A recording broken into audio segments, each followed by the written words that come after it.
नमस्कार दोस्तों, राधे राधे, सुप्रभात। कैसे हैं आप सभी लोग। उम्मीद है कि आप सभी लोग अच्छे होंगे, स्वस्थ होंगे और अपने अपने घरों में अपने अपने कामों में बहुत व्यस्त होंगे। तो दोस्तों, सुबह की शुरुआत तो हमारी हो चुकी थी काफ़ी पहले, पर अभी हम मिल रहे हैं आपसे लगभग 10:30 पौने 11 की समथिंग। आप बोलेंगे आज दीदी का काम इतनी देर शुरू क्यों हुआ। तो आज मेरे साथ दो प्रॉब्लम हो गई। एक तो सुबह उठते साथ ही मेरे सिर में बहुत भयंकर वाला दर्द था। मैं काफ़ी बार बता चुकी हूँ आप लोगों से कि मेरे सिर में बहुत ज़्यादा दर्द होता है, और दर्द होने के साथ साथ हिम्मत करके मैं उठ तो गई थी और मैं कर रही थी गाय का काम। तो गाय वगैरह मेरी लग चुकी थी, और उसके बाद जो है मैं जैसे ही गाय को दाना देने के लिए ले जा रही थी, टब में हम लोग दाना देते हैं ना, और जो खाना वगैरह रात का बच जाता है वो भी हम लोग गाय को देते हैं। और जब मैंने टब नीचे रखा और मेरा ही पैर उस टब में पड़ गया, जिसकी वजह से पूरी मेरी साड़ी हो गई थी ख़राब। तो सुबह सुबह ही मुझे नहाना पड़ गया। ठंड भी बहुत ज़्यादा थी, पर साड़ी बहुत ज़्यादा ख़राब हो चुकी थी, गीली भी हो गई थी और जूठन भी था उसमें। तो मैं सुबह से नहा ली थी, और उसके बाद जो थोड़े मोड़े काम थे पहले मैंने वो निपटाए थे। बाकी मैंने कोई भी काम नहीं किया। मैंने कहा चलो नहा लिए हैं तो सबसे पहले भगवान की पूजा कर लेते हैं और खाना बना लेते हैं, उसके बाद निपटाएंगे बाकी काम। और ठंड तो है ही, अपने जोर शोर पर अपना जोर दिखा ही रही है ठंड। तो सुबह के अंदर का काम मेरा हो गया था और मैं आ गई थी बाहर के ये काम निपटाने के लिए। तो सबसे पहले गोबर के कंडे बनाए हैं मैंने, और उसके बाद लगाएंगे यहाँ पर झाड़ू, क्योंकि यहाँ झाड़ू नहीं लगी है। और देखिए कितनी ज़्यादा डस्ट हो चुकी है, और ऐसा ही होता है। और आप लोग सोच रहे होंगे कि पानी कैसे बहा हुआ है। तो फ्रेंड्स, हमारे यहाँ सुबह कल 6 बजे हमारे यहाँ नल आ गए थे। आप सोकर उठें या ना उठें, ठंड हो, गर्मी हो, बरसात हो, कुछ भी हो, नल वाले तो हम अपना काम बखूबी करते रहते हैं। और सुबह 6 बजे हमने नल चालू कर दी थी, जिसकी वजह से कुछ लोग उठ पाए थे, कुछ लोग नहीं उठ पाए थे। और यहाँ पर जो है पूरा जो पानी था वो थोड़ा बहुत बह भी गया था। तो चलिए, पानी तो अब जो हुआ सो हुआ। सुबह नहाना भी पड़ गया, और मैं आ गई थी यहाँ पर झाड़ू लगाने के लिए। तो झाड़ू लग चुकी है, और ये देखिए इतना कचरा है। और ये जो कचरा है ये ज़्यादातर कंडों का ही होता है, और वहाँ जो बछड़ी बनती है ना, उनके भूसा और गोबर का भी होता है। तो चलिए, यहाँ की सफाई तो हमारी हो चुकी है, और काफ़ी सारे अभी काम है जो हमें निपटाना। और ये है सक्षम की मम्मी जो खाना लेकर आई है, बड़ी मम्मी के लिए टिफ़िन लाती है। तो वो भी जा चुकी है, और मैं उससे कर रही थी बात। और कचरा का तो पूछिए मत। कचरा चाहे ठंडी गर्मी हो, कचरा तो इसी तरह से होता है। सिर्फ बारिश में ही थोड़ी बहुत राहत मिलती है हम लोगों को, क्योंकि बारिश में ज़्यादा झाड़ू लगाने की झंझट नहीं होती। बारिश जब होती है तो कचरा काफ़ी ज़्यादा बह जाता है या चिपक जाता है रोड में। तो चलिए, यहाँ की हो चुकी है झाड़ू। उसके बाद में आ गई थी आंगन में, और घर की स्थिति देख रहे हैं आप लोग। सिर्फ एक ही दिन यहाँ झाड़ू नहीं लेगी जिसमें इतना ज़्यादा कचरा है। अब सोचिए, जब यहाँ 8 दिन 10 दिन और लगभग यहाँ से जब हम लोग शिफ्टिंग कर लेंगे तो इस घर का क्या हाल होने वाला है। तो मैं यहाँ पर लगा रही थी झाड़ू, और बहुत ज़्यादा कचरा था। और रोज़ ही इतना कचरा हमारे यहाँ निकलता है, और दोनों टाइम ही इतना कचरा होता है। तो चलिए, फटाफट से आंगन की भी झाड़ू लग गई थी, और उसके बाद मैं आ गई थी चूल्हे वाले हिस्से में। तो यहाँ पर ना इसकी करना है मुझे लिपाई पुताई, क्योंकि ना चूल्हा एकदम ख़राब हो चुका है। यहाँ पर आप देख रहे होंगे, और जो आगे वाला चूल्हा है ना, इसका पीछे का जो हिस्सा है वो टूट गया है। देखने में तो अच्छा लग रहा है, पर ये टूट चुका है, और उसमें बर्तन जमाने में ना थोड़ा सा आँच सही से नहीं लग रही है। और हमारी एक बहन ने पूछा भी था कि आप कितने चूल्हे बनाएंगी। तो अब ये 2 चूल्हे तो फूट ही गए हैं, तो चूल्हे तो बनाकर रखना ही पड़ेगा। तो चलिए, यहाँ भी हम सफाई कर लेते हैं। और फ्रेंड्स, कल के वीडियो मुझे एक कमेंट आया है कि आपसे मैं कई बार पूछ चुकी हूँ कि आप कहाँ रहती हैं, पर आप बताती नहीं हैं। तो सिस्टर जी, मैंने कई बार शायद आपको कमेंट किया है कि मैं मध्य प्रदेश के मंडला डिस्ट्रिक्ट से हूँ, और आप मेरे गांव का नाम पूछ रहे हैं। तो जहाँ तक मुझे जानकारी है या मैं जितना समझती हूँ, यूट्यूब में अपने गांव का नाम नहीं बताना चाहिए, पूरा एड्रेस नहीं देना चाहिए, क्योंकि आप बस नहीं, इसमें बहुत सारे लोग ऐसे हैं जो बाहर के हैं, जिन कौन है कैसा है हम उन्हें नहीं जानते हैं। इसलिए मैं गांव का नाम अपना नहीं बताती हूँ। सिर्फ मैं यही बताती हूँ कि मध्य प्रदेश के मंडला डिस्ट्रिक्ट से हूँ मैं। और अगर आप मंडला डिस्ट्रिक्ट के बारे में आप नहीं जानती है तो ये समझ लीजिए, मैं जबलपुर से 85 किलोमीटर दूर मेरा घर है, क्योंकि जबलपुर जो है हमारा संभाग है, और मंडला ज़िले को बहुत कम लोग ही जानते हैं। तो चलिए, यहाँ पर हो चुकी थी हमारे चूल्हे की भी लिपाई, और उसके बाद कर देंगे यहाँ की पुताई भी। और हमारी एक प्यारी प्यारी सी बहन है जो जिन्होंने कमेंट किया था कि दीदी आप मेरा नाम नहीं लेती हैं, तो उनका नाम है अनिष्का खान। तो ऐसा नहीं है, मैंने पिछले वीडियो में भी आपका नाम लिया है, और 2-3 बार शायद मैंने आपका नाम लिया है, आप लोग ध्यान से सुनते नहीं हैं और फिर आप लोग कमेंट करते हैं कि आप लोग हमारा नाम नहीं ले रहे हैं। तो चलिए, यहाँ की लिपाई भी हो गई है और यहाँ पर थोड़ा सा गड्ढा सा हो गया है, इसलिए यहाँ की छपाई करना है। पर अभी मैंने कहा था आपसे कि मैं बिल्कुल अभी कोई भी लिपाई पुताई छपाई का काम नहीं करूँगी। मैं अगले कुछ दिनों के बाद, थोड़ा सा जब ठंड कम होगी तभी मैं लिपाई पुताई करूँगी। मैंने बताया था कि तबीयत मेरी कुछ ठीक नहीं लग रही है और 2-4 दिन मैंने सुबह सुबह ही नहा लिया, जिसकी वजह से मेरे जो पिछले कंधों के दोनों बीच वाला जो हिस्सा है ना, वहाँ पर बहुत ज़्यादा दर्द हो रहा है। और आप लोग मेरी आवाज़ से भी समझ रहे होंगे कि तकलीफ़ हो रही है। और दर्द जो है शीत का ही है, दिन में तो दर्द नहीं होता क्योंकि दिन में थोड़ा बहुत धूप ले लेती हूँ, पर रात में सोते समय बहुत ज़्यादा दर्द होता है और बाम वगैरह लगा कर ही मुझे सोना पड़ रहा है। और ये आए हुए थे आंवला मार्केट से, तो चलिए आंवला का अचार बनाते हैं। आपने देखा था पिछले ब्लॉग में कि मैंने धोकर इनको 1 दिन के लिए धूप में डाल दिया था और उसके बाद अब इसको कट कर लेंगे। वैसे तो आंवला बहुत कम है और आजकल तो आंवला भी जो है किलो के हिसाब से बिकने लगा है। पहले सैकड़ा के हिसाब से बिकता था, पर अब किलो के हिसाब से बिक रहा है। तो यहाँ पर 1 किलो आया हुआ था आंवला और अभी मेरे पास पिछला मतलब पुराना अचार रखा हुआ है, पर थोड़ा सा बना ही लेते हैं क्योंकि जब ना कोई चीज़ नहीं रहती है तो लगता है कि यार ये चीज़ नहीं, ये होती तो खाते। और आंवला को कट करने के बाद मैंने अच्छे 1 से 1.5 घंटे और बल्कि ज़्यादा धूप में सुखा लिया था। और ये है मसाला। तो मसाला का प्रोसेस मैं गाजर मूली का जब मैंने अचार बनाया था तब बताया था, और अगर आप लोग दोबारा से बोलेंगे तो मैं दोबारा भी दिखा दूंगी। और आंवला देखिएगा, मैंने बहुत अच्छे से धूप में इसको सुखाया है। 1 दिन तो खड़े आंवला मैंने धूप में सुखाए और दूसरे दिन काट कर सुबह टाइम काट दिए थे और पूरी दोपहर ही धूप में डाला था डबल कपड़े में। तो ये देखिए आंवला कुछ इस तरह से हो गए हैं।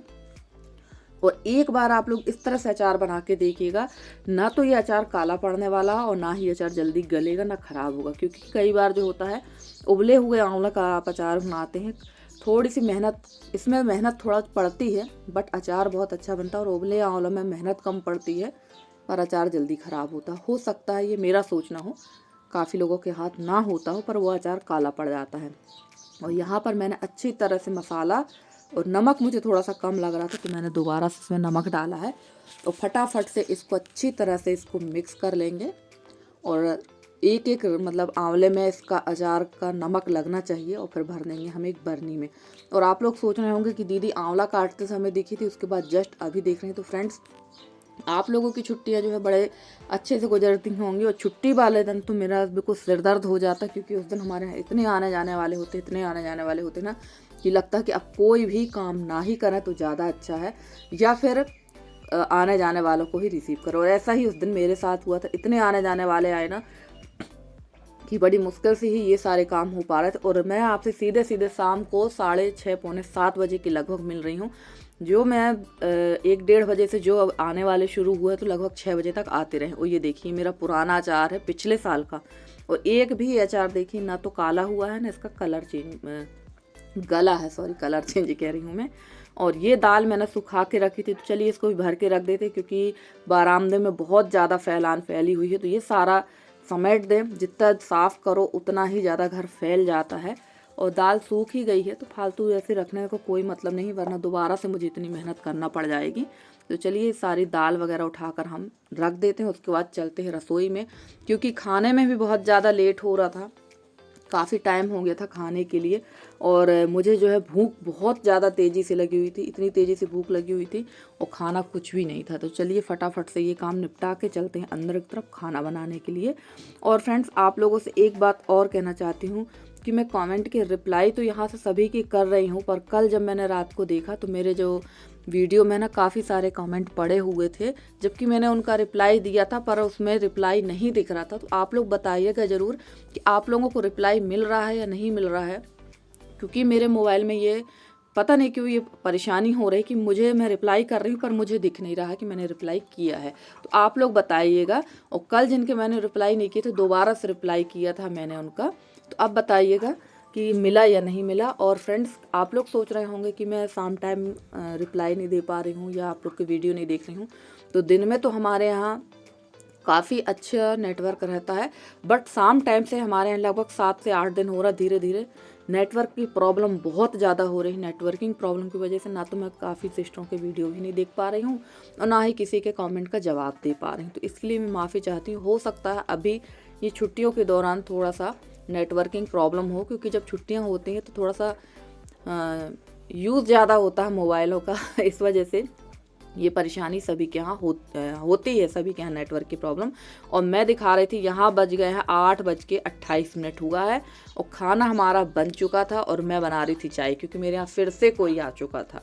तो आप लोगों को मैं ये बताना चाह रही थी कि छुट्टी का दिन जो वो मेरा ऐसा ही निकल जाता है और कोशिश मैं ये करती हूँ कि छुट्टी के दिन मुझे मेरे खुद के घर में रहना ना पड़े। तो ये स्थिति मेरी आज से नहीं है, जब से मैं शादी होकर तब से ही ऐसा ही है। छुट्टी का पूरा दिन सुबह से शाम तक ऐसा ही निकल जाता है।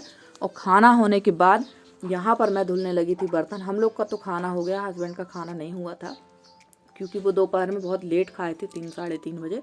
तो स्वाभाविक बात है, जो 3 साढ़े 3 4 बजे खाना खाएगा तो वो रात को भी लेट ही खाएगा। तो हम लोगों ने खाना खा लिया और मुझे सारा काम निपटाना था, चौका बर्तन वगैरह सारे, क्योंकि बर्तन वाली मेरी नहीं आने वाली थी। उसके हस्बैंड की तबीयत ठीक नहीं थी, तो वो उसने मुझे बता ही दिया था कि नहीं आऊँगी। तो मैंने कहा चलो रात में ही कर लेते, क्योंकि सुबह की जो ठंड है ना वो सहन शक्ति के बाहर होती है। और बर्तन का जो ढेर था वो इतना ज़्यादा था, घर में हैं तो 3 मेंबर, पर बर्तन देखिए ऐसा लग रहा था जैसे 10-12 लोगों ने यहाँ पे खाना पीना खाया हो। तो आप लोगों ने देखा है कि आने जाने वाले लगे हुए थे। तो ये सारे चाय पानी नाश्ता के ही बर्तन हैं। और बर्तन धुलने के बाद मैं आ गई थी यहाँ गैस साफ़ करने के लिए, क्योंकि रात को ये सारे काम निपटा लो तो ज़्यादा बेहतर है। थोड़ी सी भी अगर आलस कर लेती हूँ ना तो फिर सुबह डबल काम हो जाता है। तो चलिए यहाँ गैस भी साफ़ करते हैं और चूल्हा चौके की लिपाई पुताई कर ले, ताकि सुबह थोड़ा सा रेस्ट रहे, क्योंकि सुबह मुझे गोबर बर्तन वगैरह सब दोबारा से करना पड़ेगा, क्योंकि अभी हस्बैंड जी नहीं खाए हैं तो सुबह भी थोड़े बहुत बर्तन निकलेंगे ही। और फ्रेंड्स, आप लोगों को मेरे वीडियो कैसे लगते हैं? अगर आप लोगों को मेरे वीडियो पसंद आते हैं तो प्लीज़ मेरे वीडियो को लाइक करें। चैनल में अगर नए आते हैं तो प्लीज़ चैनल को सब्सक्राइब करके अपना सहयोग और स्नेह मेरे साथ बनाए रखें। मैं पूरी कोशिश करूंगी कि आप लोगों के लिए बहुत अच्छे से अच्छी वीडियो लेकर आती रहूं। और मेरे जितने भी सब्सक्राइबर हैं, जितने भी व्यूवर्स हैं, जितने भी मेरे न्यू सब्सक्राइबर, मैं सबका बहुत बहुत बहुत धन्यवाद कहना चाहती हूँ कि आप लोग मुझे इतना सहयोग करते हैं, इतना स्नेह देते हैं, जिसके लिए मैं आप लोग की बहुत आभारी हूँ। तो चलिए यहाँ होने लगी थी चूल्हे की पुताई हमारे, और इसके बाद करना है लिपाई भी मुझे। तो ये सारा काम जो है अगर हो जाता है टाइम से तो बहुत अच्छा रहता है। और सुबह टाइम जो है थोड़ा सा ठंड भी कम लगती है, सुबह टाइम थोड़ा सा काम करने में दिक्कत नहीं होती, क्योंकि सुबह ठंड ज़्यादा होती है, रात में हल्का सा सहन तो हो ही जाती है। और हमारी एक प्यारी सी सिस्टर ने कमेंट किया था, उनका नाम है प्रमोद प्रजापति। उन्होंने कहा दीदी ऐसा कोई जादू बताओ जिससे घर का काम जल्दी हो जाए, क्योंकि मैं भी सारा दिन काम पे लगी रहती हूँ। सिस्टर, अगर ऐसा कोई जादू होता ना तो क्या बताऊँ, मैं खुद ऐसा जादू कर लेती, क्योंकि आप लोग देखते हैं कि मैं भी दिन भर लगी ही रहती हूँ। तो काम करने का थोड़ा सा ना, आप जब भी किसी को काम करते देखते हैं ना तो आप उनका तरीका सीखा करिए कि वो कैसे काम करते हैं। क्योंकि मैं जो जिनके भी ब्लॉग देखती हूँ या जिनके घर भी जाती हूँ तो उनका काम करने का तरीका देखती हूँ। तो इसी वजह से मैं आज जो हूँ धीरे धीरे सारा काम निपटा लेती हूँ। और आप बिल्कुल परेशान हैरान मत होइए, काम तो हम सभी औरतों को उतना ही पड़ता है जितना सभी को, मतलब सभी महिलाएं करती हैं। और हमारे एक प्यारे से भांजे हैं, उनका नाम है समीर गौतम जी। तो वो बोल रहे थे मामी जी कभी मेरा नाम भी ले लिया करिए। तो बिल्कुल भांजे श्री, आपका नाम तो ज़रूर लेंगे, क्योंकि भांजे बहुत प्रिय होते हैं। और आप जो हैं ये मेरे भांजे हैं और इनका नाम है समीर गौतम, और ये हमारे वीडियो देखते हैं दिल्ली से, क्योंकि ये जॉब में दिल्ली में है। तो चलिए, आपका भी बहुत बहुत धन्यवाद समीर जी, और ऐसे ही हमारे साथ बने रहिए और हमारी वीडियो देखते रहिए। तो चलिए, यहाँ पे हो गई है लिपाई, और पीछे यसी ने जमाए हैं बर्तन, तो पानी गिर गया था। पर लिपाई में इतनी ही करूँगी, इससे ज़्यादा नहीं करूँगी, क्योंकि अब मेरी हालत हो रही बहुत ज़्यादा ख़राब। तो चलिए फ्रेंड्स, आज का वीडियो कैसा लगा आपको ज़रूर बताइएगा कमेंट करके। अगर आज का वीडियो अच्छा लगा तो प्लीज़ एक लाइक ज़रूर कर दीजिएगा। चैनल पे नए हैं तो चैनल को सब्सक्राइब ज़रूर कर लीजिएगा, क्योंकि आपका एक सहयोग हमारे लिए बहुत ज़्यादा बहुमूल्य है। और आपके सहयोग से ही आज हम यहाँ तक हैं, वरना हम यहाँ नहीं होते। तो चलिए फ्रेंड्स, आज का वीडियो यहीं समाप्त करते हैं। मिलते हैं आपसे अगले नए वीडियो में नए कंटेंट के साथ। तो जब तक के लिए दीजिए मुझे इजाज़त। Bye bye and take care.